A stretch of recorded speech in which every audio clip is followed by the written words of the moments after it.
Hello, magandang gabi sa inyong lahat. So, meron tayong pag-uusapan ngayon Ito ay regarding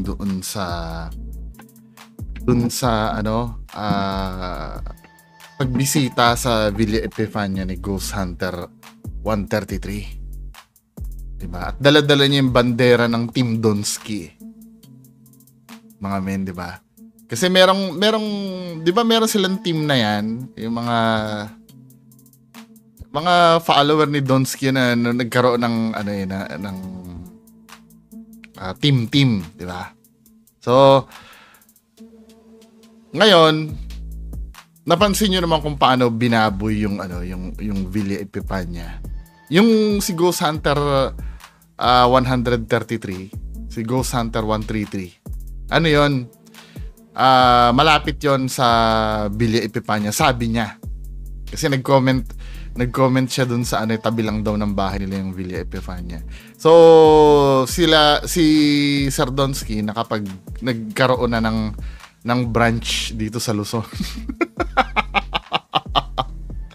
Nagkaroon na siya ng branch dito. Ito yung sinasabi ko 'di ba? Nag-i-spread na yung epidemya ng pamimeke ng ghost hunting. Mga men, 'di ba?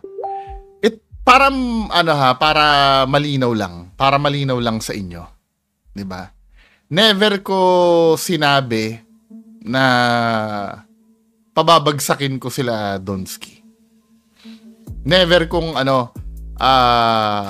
patitigilin 'yan. Actually nga natutuwa nga ako pag nagiging legit na 'yan 'Di ba? Ang ayoko lang talaga mababoy yung larangan na to. Kasi marami akong naging kaibigan dito sa larangan na to na talaga legit. Ngayon, uulitin ko uli nasabi ko na to sa past. Ano ba yung pamantayan ko sa pagiging legit? Mababaw lang ang pamantayan ko sa pagiging legit ghost hunter. Kahit wala kang gadget. Kahit basta naghahanap ka ng ghost. Sabi ni Donsky, ghost daw, ghost. Basta naghahanap ka ng ghost. Kasi nga, yung word itself ghost hunter pag hunter ka, naghahanap ka, treasure hunter, naghahanap ka ng treasure. 'Di ba? Ang sa akin, basta naghahanap ka ng ghost hunter ka na. Mababaw naman mababaw naman pamantayan kung pagiging ghost hunter 'Di ba? Maaring may multo kaya dito. Tingnan ko nga dito sa building na to. O naghahanap ka.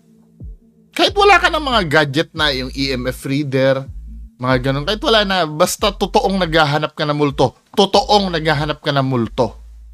Legit ka na para sa akin. May nakuha kang ebidensya. Legit ka sa akin. Wala ka nakuhang ebidensya. Legit ka pa rin sa akin. Basta naghahanap ka. Yun naman ang essence ng pagiging ghost hunter Naghahanap ka ng ghost. Sa anong paraan na kaya mo? 'Di ba? Kung ikaw ay halimbawa nag-overnight ka lang doon na nag-alone challenge ka doon, tiningnan mo kung talagang hunted you look, ghost hunter ka na para sa akin. 'Di ba? Kasi minsan ang sinisiksik sa utak ng mga peking ghost hunter. Para maging ghost hunter ka, kailangan may makapture kang paramdam or Pwede naman kasi maging enjoyable yung pag-ghost hunting mo 'Di ba? Pumunta ka doon, 'di ba? Para maging entertaining ka, kwentuhin mo yung mga viewers mo, 'di ba? Sa feelings mo. Masama po yung nararamdaman ko dito sa lugar na to, 'di ba? Hindi lang boring. Depende kung paano nyo i-deliver. Ilan sa inyo natutuwa sa ginagawa nila Boss Rino? 'Di ba na, uy, mga tol, nandito tayo, 'di ba? Natatakot sila, Sila nila Balbaliw. Meron naman nag-e-enjoy naman sa scientific method na ginagawa ni Sir Ed Caluwag na mini-measure niya yung temperature, yung mga kung ano-anong mga unit of measurement ang ginagawa, then gagamitan ng third eye or yung iba sa ginagawa ni Ma'am Ana de la Cruz na, uy, may nakikita ako dito na nakatayo banda rito, 'di ba? Sa akin, as long as na hindi ka namimeke, Walang problema sa akin yun, ghost hunting na yun. Diba? Pero ayoko ayoko talaga. Ngayon, kung gusto nyo yung napapanood nyo, edi gustuhin nyo. Basta ang sinasabi ko dito sa channel ko, ayoko. Diba? Ayoko, channel ko to eh. Kung ano sasabihin ko dito, yun ang maririnig nyo. Diba? Ayoko ng mga namimeke talaga. Ayoko ng mga manluloko pagdating sa ghost hunting. Sasabihin mo, bakit ikaw bungo? Perfecto ka ba? Hindi ko perfecto. Paulit-ulit ko nung sinasabi yan eh. Naging makasalanan din ako. Diba? Marami din akong kalokohan na ginawa sa buhay ko. Pero wag niyong kalilimutan na ang topic natin dito ay ghost hunting. Yun ang pinag-uusapan natin dito eh. Pwede niyo akong balikan, halimbawa, sinisita kong peke itong isa. Peke din naman yung ginagawa ko. Pwede niyo akong balikan dun. Kaya lang, anong peke ang ginagawa ko? Diba? Kung yung sinisita ko sila, halimbawa, alam mo, pangit yung ginagawa niya, the way siya maglaba. ang paglalaba niya, ganito yung kusot niya. Di ba? Hindi effective ang ganitong kusot. Dapat ang ginagawa mo, binabrush mo. Yun ang sinisita ko sa kanya, yung paglalaba niya eh. Nakita mo, naglalaba ako, ganun din naman pala ako maglaba. Nagigets nyo? Yung sinisita ko sa kanya sa ginagawa niya doon sa isang particular na bagay, ganun din ang ginagawa ko. Di ba? Pero yung halimbawa, sinisita ko siya sa paglalaba. Sinisita mo ko sa paglalaba, ikaw naman nagnanakaw ka ng saging sa kapitbahay mo. Hindi connect. Kasi yun ang madalas na ginagawa ng mga ghost hunter. Pagka halimbawa sinisita mo sila doon sa craftsmanship nila. Then babalikan ka sa ibang bagay. Yung ikaw minumura mo yun. Katulad doon sa akin, sabing ganon. Sinasabi ko, peke yung video niya. Biglang ibabalik sa akin ni Donsky. Ikaw nga, minumura mo yung nanay mo, minumura mo yung girlfriend mo eh. Ano yun, men? Diba? Ngayon, ang gusto ko ituro sa inyo sa ano na to, dito sa larangan na to, mga kababayan ko. Ang gusto ko ituro sa inyo, yung harapin yung criticism. 'Di ba? Pag may pinuna sa inyo, kung alam nyo na valid yung pagpuna sa inyo at wala na kayong kawala, tanggapin nyo na. Ngayon, kung halimbawa, hindi sa tingin nyo, hindi valid yung criticism ko sa ginawa nyo, di humarap kayo ng live sa akin. Bakit sa live ako ba't sa live ko ikaw haharap? Bubulol ako. Ba't sa live ko ikaw haharap? Unang-una, dito kita tinira eh. Dito mo ko harapin. Nagigets nyo? Kasi yung iba sasabihin, hindi, magkita tayo, magsuntukan tayo. Men, kahit pa bugbugin mo ko, kahit mapatay mo pa ako, yung mga sinabi ko, nag-i-stand pa rin yun. Walang magbabago. Fake ghost hunter ka pa rin. Diba? Ganyan minsan yung mga peking ghost hunter, ganyan ang mentality eh. Ganyan na, parang may nagsabi nga sa akin parang shell na lang ang ulo na walang laman ang loob. 'Di ba? Katulad kagabi yung Bobong Ghost Hunter 133 na 'yon. 'Di ba? Kasasabi ko lang do sa video. Yung claim niya, binalik ko. Ang sasabihin niya sa akin, pumunta ka dito. Man, hindi nga problema. Yung Villa Epipania, confirmed na hunted yon. Confirmed na may nagpaparamdam doon. Ang problema yung video mo, peke. Di ba? Isa sa mga, ito nga ha, nung una, ang advocacy ko lang dito sa YouTube, i-expose lang yung mga peke. Pero nakikita ko yung mga kaibigan kong ghost hunter. Sino-sino yung mga kaibigan ko? Sila Anywhere TV, sila Sir Shaman Tope, sila Sir Flashlight Manila, Pedro Pablo TV, Sir Nivram, si buong Team Kilabot, sila si Retzel, Adventure Dax, Joe's Files. Sino pa ba? Sorry kung may hindi ako na may-mention na kaibigan ko, sila Sir Ed Kalawag. Sino pa ba yung mga kaibigan ko legit? Sa paningin ko ha, unless may maipasa kayong video sa akin na namimeke, sila MGX, sila Ma'am Kriza. Sino pa ba yung mga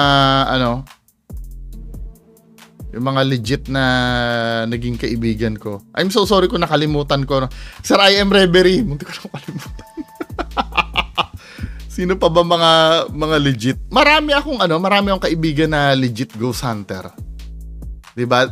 During sa paglalakbay ko, sa pag-expose sa mga peking ghost hunter, marami ako naging kaibigan na legit din naman.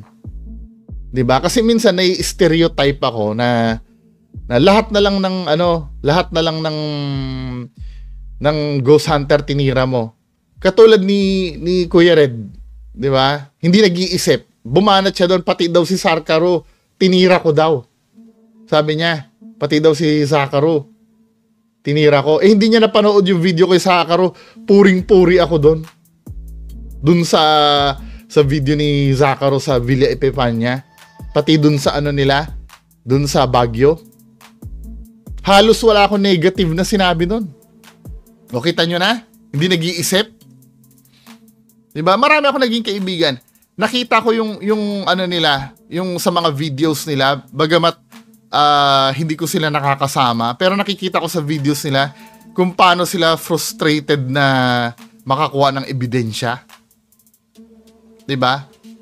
Lalo na panoorin niyo, i-recommend na yung channel ni Sir I am Reverie. Pag napanood mo yung channel ni Sir I am Reverie, minsan na-frustrate siya yung, halimbawa pag may ebidensya na kukuha, hindi siya muna nagsisettle na ito, ebidensya na. Hindi, dino-double check, baka mamaya, sabihin nyo naman, nag-e-effort, yun ang kinagusto ko kay Sir I am Reverie, yung nag-e-effort siya na i-debunk yung sarili niya bago niya i-deklara na, at yung halimbawa, na-exhaust na hindi niya pa rin talaga kino-confirm. Tinatanong niya pa rin yung viewers niya, ano sa tingin nyo doon? Diba? Yan ang hindi niya makikita sa mga fake ghost hunters. Sila sa Retzel.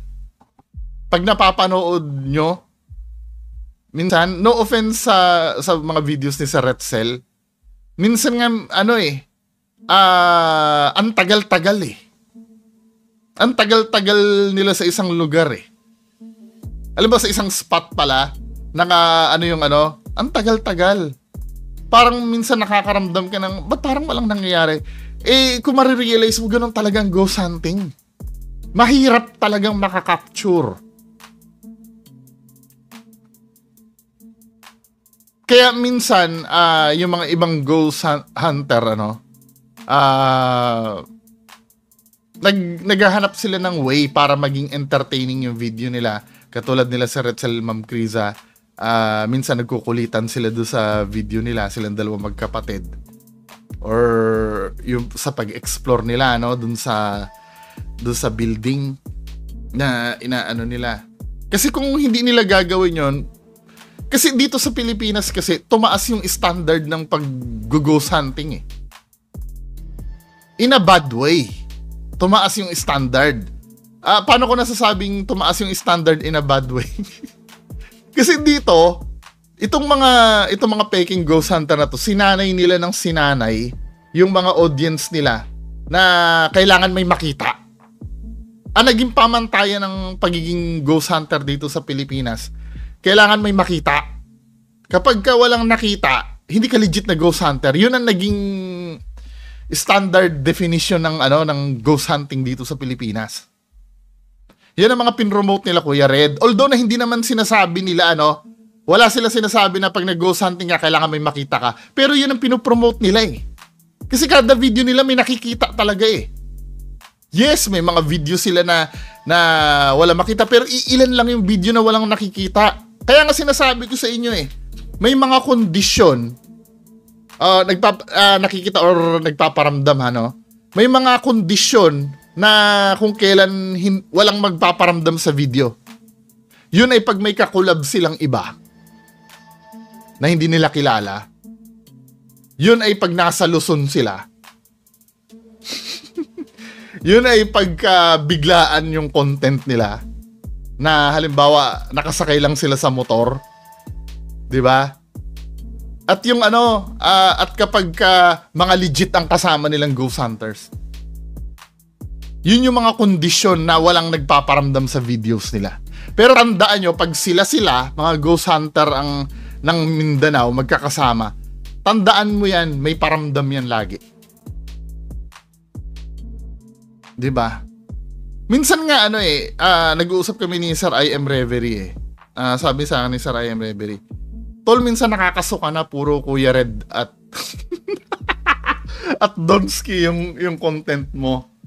Hindi kasi ang gusto ko kasi dito, gusto ko kasi na yung mga audience kasi sabay-sabay naming makakapa yung pattern. Kapag inuulit-ulit ko kasing i-content itong mga to, makukuha ng mga audience yung pattern eh. Kasi halimbawa, nireakan ko si Donsky ngayon Then isang buwan ko siyang hindi re-reakan. Makakalimutan na ng tao 'yon.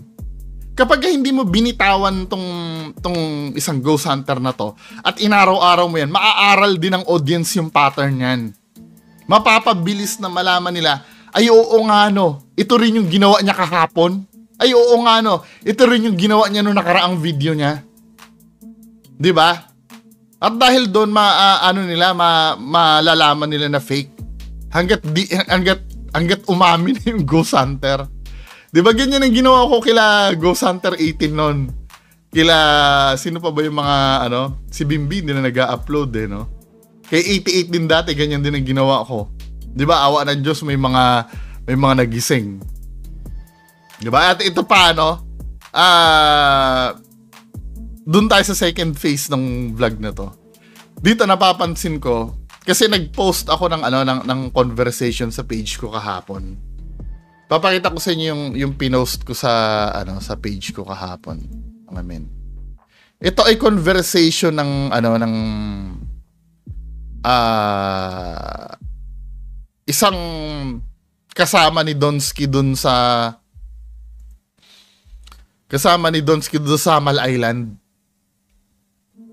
Nung nag-explore sila sa parang resort ba 'yon or casino, 'di ba?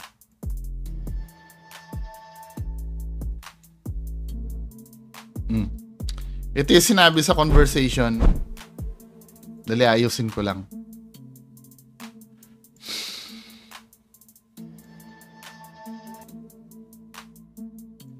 Dali, baka makita niyo yung mga kausap ko dito eh.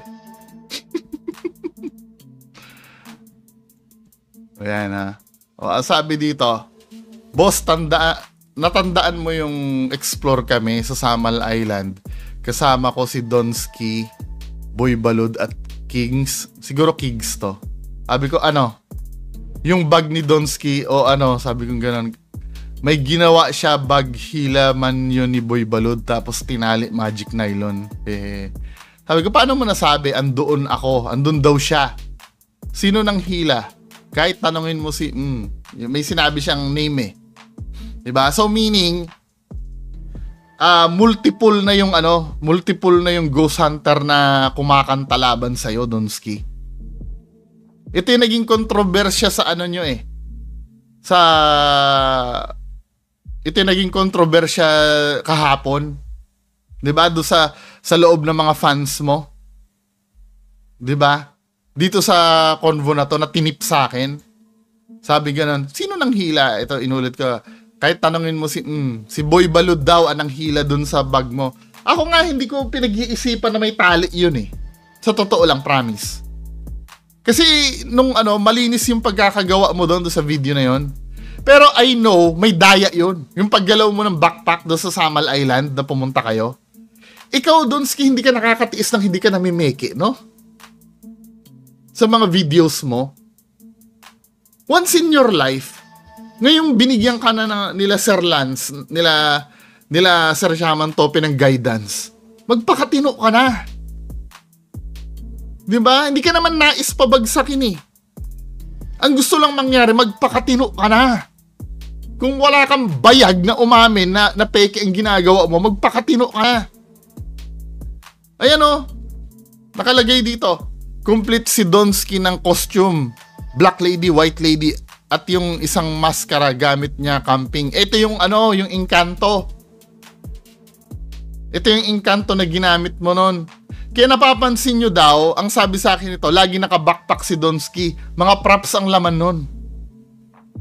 Ng backpack niya.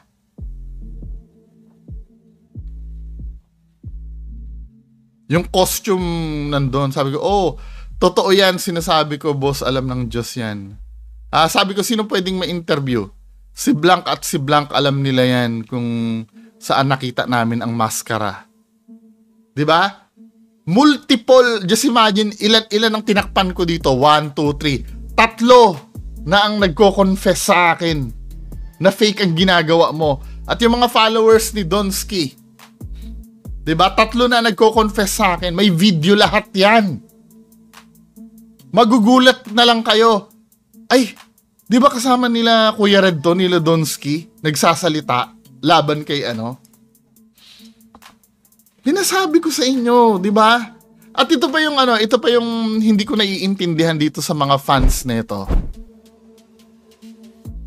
Ito hindi ko naiintindihan sa kabobohan ng mga fans ni Sir Donsky. Di ba? I don't know, ipaintindi nyo sa akin kung ano ba talagang pumapasok sa utak nyo, men?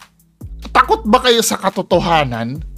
Nilik sa akin yung conversation nyo sa Johannatics na Inuulit ko ha, hindi si Johan na nakausap ko. Never ko nakausap si Johan.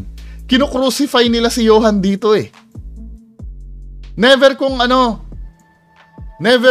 nakausap si Johan. I swear to God. Diba? Never ko nakausap si Johan. Bakit si Johan ang kinukrucify nyo? Naghahanap kayo ng sisisihin. Sabi ganun, Lods Johan Ghost Hunter, ano to? Pati ba naman ikaw, sinisiraan mo si Idol Donsky? Hindi ka na naawa sa tao? Saan sa puso mo? Ako, wag mong galitin ha. Kaya kita i-post. Reply ka. Wag ka mag-alala, Johan. Ipagtatanggol kita. Pag pinost ka na itong mga to, ipagtatanggol kita, Johan. Maniwala ka sa akin. Ipagtatanggol kita. Diba? Hindi ka na naawa sa tao. Saan ang puso mo? Ako, wag mong galitin ha. Kaya kita i-post. Reply ka pag nabasa mo. Lintik lang, walang ganti nito. Naka-block ka sa akin pero di ka maka-reply. Ayan, diba? Ang hindi ko naiintindihan dito, ma'am, kung sino ka man, ma'am, na nagagalit kay Johan, hindi ba dapat, bakit magagalit ka at ina-assume na sinisiraan agad? Hindi mo ba maiisip na na kahit man lang sana narinig ko, Johan, totoo ba to? Totoo ba itong ginagawa ni Idol Donsky? Yun man lang sana ang gusto ko mabasa pero hindi ka na naawa sa tao. Ma'am, maraming niloloko yung idol mo. Ano ba nangyayari sa atin, ma'am? Bakit kailangang kaawaan mo yung maraming niloloko?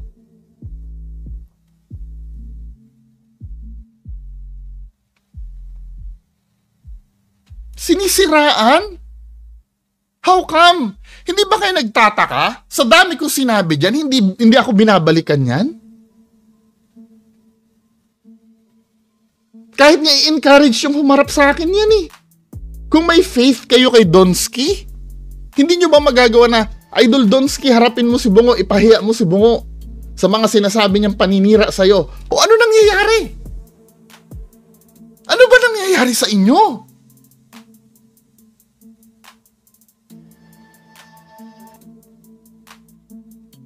Ano ba nangyayari sa inyo, ma'am?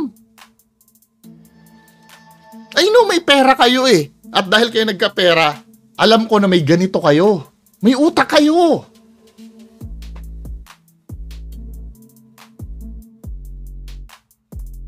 Or OFW ba to si ma'am na nakausap? Kung OFW, walang OFW yung bobo na nakakapunta sa ibang bansa. Alam ko may utak kayo kaya napunta kayo dyan. Ano ba nangyayari sa inyo? Bakit nagagalit kayo pag natutuklasan niyo yung totoo?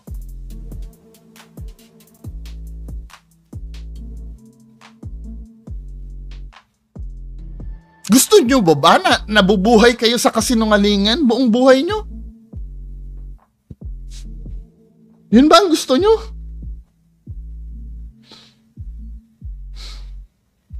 Hindi ko nagigits to. Yung pati ba man naman ikaw sinisiraan? Yung word na sinisiraan?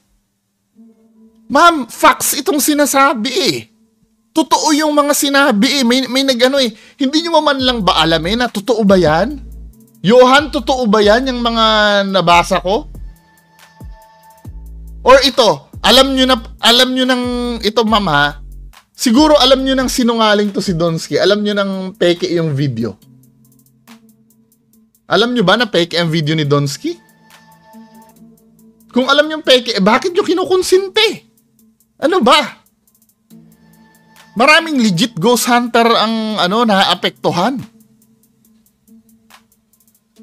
Dahil binababoy ng idol nyo yung larangan na to. 'Di ba? Tandaan nyo dito sa Pilipinas, ang paranormal ang napakahirap patunayan, wag nyo nang dagdagan. Nakakausap ko si Sir Ed Calawag. 'Di ba? Ilang beses na siyang diyan, pinahiya dahil diyan. Nakakabawas ng pagkataong ipapahiya ka sa mga bagay na dinideklara mo. Na hindi ka naiintindihan kung totoo ba yung sinasabi mo o hindi. Yan ang struggle ng mga kapatid natin na pumapasok dyan sa paranormal na larangan na yan. Larangan ng paranormal. Di ba? Kasi maku-question at maku-question talaga tayo eh. Ako nga mismo yung nagsisisigaw-sigaw ako sa Clark Air Base, yung may nakita akong batang babae. I swear to God, kahit mamatay ang nanay ko ngayon, batang babae talaga yung nakita ko. Pero yung may mga hindi naniniwala, given na kasi yun eh. Kasi naiintindihan ko, hindi mo talaga pwedeng mahirap talagang patunayan ang mundo ng paranormal. Mahirap talaga. Kasi the way na ilalaban ko, ako inisip ko may mga nagse-theory kasi, although na hindi naman masama ang loob ko doon dahil ako din naman na nagpo-promote na mag-debunk, 'di ba? May mga nagdi-dismiss sa mga nakita ko na bungo pusa 'yon. Although na naiisip ko din naman kasi ipipilit ko yung nakita ko na batang babae. Parang ang mangyayari kasi, ginagawa ko lang lalong sinungaling ang sarili ko. Yun ang naiisip ko eh. Yun ang paghihirap na nararamdaman ng mga legit ghost hunters. Yun ang paghihirap pag may kaluskos, pag sinasabihan sila, hindi, yung narinig mo lang yun, kalabog lang ng daga yun. Let's say, gano'n yung mahirap para sa kanila. 'Di ba? Pero na lang halimbawa makakuha sila ng ebidensya na solid talaga na hindi makakapagsalita yung mga kritiko. 'Di ba? 1 in a million 'yon. Tapos yung idol nyo, araw-araw tuwing mag-upload may nakikita multo, then malalaman peke, nadadamay lahat. Back to zero yung mga may credibility nang nakakuha sa may evidence na nakuha na totoong paranormal, magbaback to zero lahat yon. Kasi yung idol mo kasama sa mga ghost hunter na label eh. When you say ghost hunter, wala nang alam ang tao na yan ba ay fake o legit. Lahat kayo pare-parehas na kayo. 'Di ba? Halimbawa, nakapag-produce ng solid evidence si Sir Pedro Pablo na isang white lady talaga, nakita niya sa biglang nawala yung white lady, talagang totoo, 'di ba? Then suddenly mapapanood niyo sila Kuya Red na may tumatawid na white lady na halatang totoong tao. Then na-expose, kumanta yung white lady na, oy ako binayaran lang po ako na maging white lady. Pati yung nakuna ni Sir Pedro Pablo, wala na yung back to zero na lahat yon. Kasi iisa lang ang label eh. Label? Iisa lang ang label eh. Diba? Pare-pares kayong ghost hunter eh. Kaya nga ang advocacy ko dito sa YouTube na to, i-segregate yung mga peke isa legit. 'Di ba? Ihiwalay ang mga peke isa legit. Hindi pinapatigil. 'Di ba? Kung alam niyo na peke 'yan, di sabihin niyo for entertainment o for entertainment pala ang alam niyo, bakit yung idol niyo tinatanggi 1000% daw na legit siya? Ano yung ginagago kayo ng idol nyo? Kayo, alam nyo na peke ang ginagawa niya. At kayo naman, kung naririnig nyo yon, kinukonsinti nyo naman ang idol nyo. I'm so sure itong nagko-comment na to na nagagalit ka. Alam niya na peke ang ginagawa ni Donsky. Hindi ba? Imposible naman na hindi mo alam na peke ang ginagawa ni Donsky. Kung alam mong peke ang ginagawa ni Donsky bilang supporter, tapos naririnig mo sa bibig ni Donsky na legit siya, ay punyeta, may diferensya na sa'yo. Kinukonsinti mo na yan na sinungaling. Biruin mo kung paano nyo awayin si Johan dito. Hindi ko naman nakakausap yan eh. Alam nyo ba na peke ang ginagawa ni Donsky? Feeling ko dahil nagagalit ka dito na nilabas itong info na to, alam nyo, fake ang ginagawa ni Donsky. Pero kinukonsinti nyo eh. Diba? Ayan, post ni Bungo, asan ka? Huwag sana magsiraan, masakit isipin, kakampihan mo pa tao di mo tunay nakilala. Tapos siraan mo tao nakatulong sa yung pag-umpisa. Masakit isipin, ito tayo yung utang na loob eh. Porkit ba kay Donsky nag-start yan? Kailangan, come on men, ano ba? Asa na morality nitong mga taong to? Kaya nga sis, magkapit-bahay lang kayo, wag naman kayo magganyan, masakit naman isipin. Siya lang talaga ang gumawa niyan kasi siya ang, tinamo, nagbibintang kayo dito. Hindi ko nakausap, I swear to God, hindi ko nakausap si Johan. I swear to God. Huwag niyo ko itulad sa idol niyong sinungaling. Yes, sinungaling si Donsky. Marami akong evidence na sinungaling yan. Kaya mag-iingat din kayo kay Donsky sa mga sinasabi niyan, kung totoo din ang sinasabi niyan. Hindi ko sinasabing hindi totoo sinasabi sa inyo ni Donsky, pero ako proven ko sinungaling yan. Kaya kong patunayan yan, men. Harapin niya ako. Kaya kong patunayan. Kahit kino sa inyo, humarap sa akin, kaya kong patunayan sa inyo sinungaling si Donsky. Sinasabi ko sa inyo. Kaya nga hindi makaharap sa akin yan eh.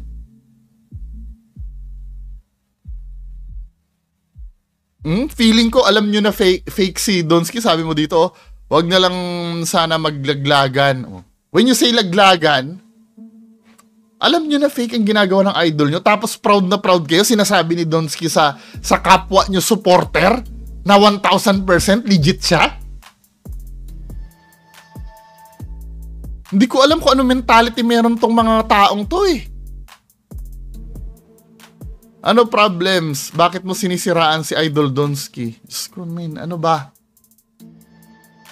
Ano yan? Ako pinagbibintangan nyo yan. Ano nga eh? Ano tawag dito? Nag-comment nga ako sa video niyan eh. Na basura yung video ni Johan eh. Nag-chat ka kay Bungo. Ikaw lang naman kasama nila doon. Wala akong kontak kay Bungo. Oh, wala talaga.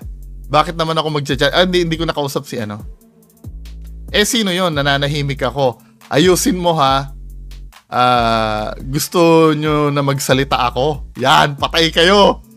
Nanahimik ako. Gusto nyo magsalita ako? Magsasalita daw si Johan. Dito pa nga lang, kahit hindi ka magsalita, Johan, itong threat mo sa kanila na to, I mean, ano na to eh. Consider na to na ano eh, may sasabihin ka eh. 'Di ba? Common sense na lang ang gagamitin. Sabing gano'n, nanahimik ako, gusto nyo na magsalita ako?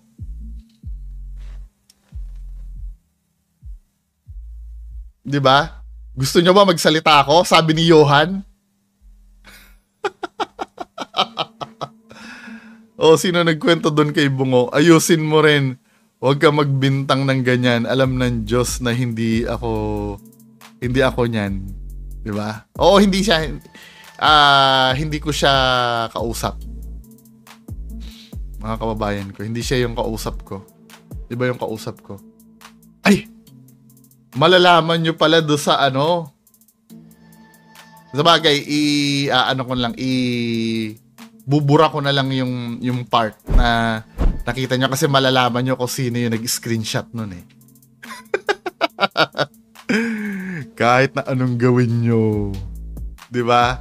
May mata ako kahit saan kayo pumunta. Yan ang sinasabi ko sa inyo eh. Ako lang naman ang pinag-iingatan ko lang naman dito kasi dito sa ginagawa nyo. Yung credibility ng larangan ng ghost hunting. 'Di ba? Katulad nung gabi yung pambababoy ni Ghost 133 dun sa Villa Epipania. Hindi hindi talaga maganda. Buti pa lang dito sa Villa sa dinami-dami ng pwedeng babuyin, Villa Epipania pa eh. Okay lang sana kung yung Clark yung binaboy eh. Hindi ko sinabing, sorry, mali yung term ko. Medyo sabagay, hindi rin okay babuyin yung yung Clark eh. Pero kaya ko nasabing medyo okay pa, medyo lang na babuyin yung Clark kasi yung Clark ruins na talaga yon. I mean, basura na yung kapaligiran talaga nung Clark Abandoned Hospital. Pero itong Villa Epipania na to, pinipreserve to eh. Ito, basahin natin itong post ni Flashlight Manila. Yung nag-share siya ng thoughts niya dun sa Villa Epipania. Ito mga kababayan ko. Sabi ni Sir Flashlight Manila, just sharing my 2 cents. Pag nag-explore kayo, treat the area with utmost respect. Huwag ka magnanakaw ng pang-souvenir, higit sa lahat, huwag ka manira ng gamit. Ghost Hunter 133. Nakakahiya yung ginawa mo sa mga antique. Oh, antique yung mga upuan doon, men. Just imagine, 1930s pa yung lugar. 'Di ba? Yung mga muebles doon, mga furniture doon, antique na, tapos babalibag mo ng ganon. Pambihira ka naman. Ano bang utak meron yan? 'Di ba? Ginawa doon sa antique na upuan, napakagandang historical na lugar na ito. Gawin mo sa Mindanao yan, pero wag mong gawin dito. Ang sakit panoorin ng video mo. Di ka tanggap-tanggap yung ginawa mo. Di naman paranormal yon. Sa mga nagbabalak mag-explore, tandaan nyo, take nothing but pictures or video. Leave nothing but footprints. And kill nothing but time. Diba? Pagpasok nyo doon, visitor lang kayo doon. Diba? Mag-video-video kayo doon. Pero yung bababuyin nyo yung lugar, kasi pag hindi mo kakastiguhin magiging rampant to men eh. Kaya sinasabi ko sa inyo, please naman, wag namang ganyan. At yung mga alam nyo kung fake na yung ginagawa ng idol nyo, wag nyo konsintihin. Huwag nyo konsintihin. Dahil yung ginagawa nyo lumalason dun sa industriya ng mga totoong ghost hunter. Tinatanggalan nyo na ng credibility. Kapag naging rampant na yung ganyan, yung pamimeke na yan, men, sino pa ang magtitiwala sa mga sa mga mag-e-exorcist? Let's say, halimbawa, meron na talagang sobrang bahay na sobrang haunted na talaga na hindi na nakakatulog yung pamilya na nakatira doon at hihingi na ng tulong. Sino pa maniniwala? Sino na yung lalapitan nila kung lahat na lang pepekein nyo? 'Di ba? Ganito kasi ang nangyayari, men eh. Diyan sa Villa Epipania na yan, kilalang haunted house yan. 'Di ba? Hindi naman lahat na nanonood niyan eh. So, ang nangyari, pumunta dyan yung mga sikat na ghost hunter. Let's say sila Sakaro, sila Sir Ed Kalawag. Diba? Nakaka-capture sila ng mga vibrations niyan na may mga kababalaghan talaga nangyayari sa bahay na yan. Then suddenly, pupunta si Ghost Hunter 133. Magkakalabog doon. Nahalatang peke yung ginawa. Paano kung halimbawa yung mga baguhan pa lang sa larangan na to, ang unang napanood ay yung kay Ghost Hunter 133. Yun na yung magiging standard niya ganyan pala, namimeke lang pala sila. Tapos biglang secondary mapapanood niya lang kila Sakaro na gano'n. Magiging, hindi na maniniwala yun. Kasi binaboy nyo na yung lugar Diyos ko, talaga. Inuulit ko hindi ko kini-question dito yung hindi ko kini-question dito yung credibility ng lugar. Yung lugar, confirm yan na haunted yan. Pero yung video nyo, hindi. So, yun lang po. Maraming salamat. Bye-bye.